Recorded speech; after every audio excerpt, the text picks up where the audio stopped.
So we did a project on the amount of international refugees that the US accepted by countries and their GDP per capita. Opposed to accepting refugees at the median income and less domestic product because of refugees' ability to replace the aging population and certain businesses. The data we collected displays the amount of refugees residing asylum in particular countries. Each country is represented with their nation's flag.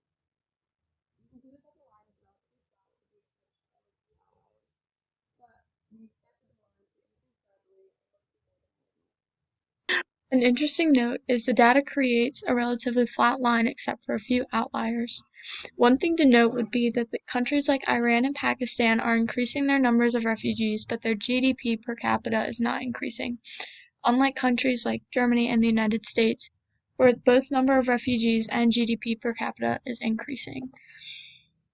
This means that the rate at which Germany and the United States is taking refugees is equivalent to the rate of which their GDP per capita is increasing, which we thought would make the dot stay stagnant, but interestingly it is. First we will focus on Turkey, which based on the graph hosts the highest number of refugees.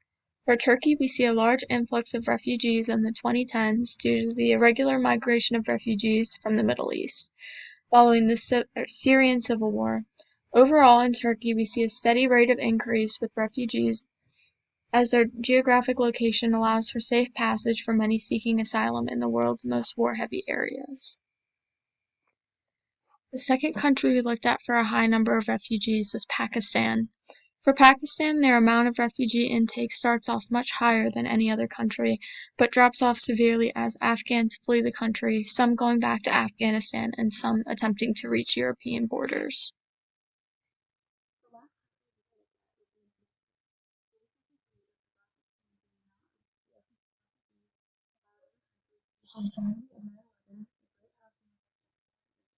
There are different presidents serving in office over this 20-year period. For example, 9/11 caused a serious uptick in border safety and security, which caused a serious gap in years to come in the intake of refugees as they refused to listen into the country due to the threat of terrorism and the need to keep Americans safe. The great recession of 2008, which was the collapse of the housing market due to low interest rates and insufficient regulation, which caused a decrease in the refugee population in the United States. Lastly, another cause for an increase or decrease in refugee intake depended on the president in office at the time. As every fall, each president would set a refugee ceiling, which is the maximum number of refugees that country can take in a fiscal year. For example, in 2008 to 2016, Obama set a higher refugee ceiling based on a higher intake of refugees. This is the economic graph as the rate of refugees increases. As one row, when Trump was in office, there was a lower refugee ceiling, but the graph displays the increase of refugees from 2016 to 2019.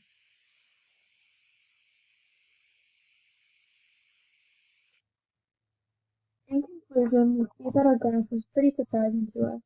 We had expected more first-world countries like the United Kingdom, France, Canada, and Australia to have higher rates of refugee intake. We were surprised by the amount of refugees in both Turkey and Pakistan, as those countries are located in high conflict areas of the world. We expected more people to be fleeing from those nations. Overall, we concluded that the rate of which a country receives refugees have no impact on the country's GDP, as seen with higher intake of refugees in Pakistan but low GDP. This graph displays that refugees that are adding to a country's overall population can also increase the host country's GDP, but depending on the country's economic situation at the time, it will determine whether the intake of refugees will either increase or decrease overall GDP.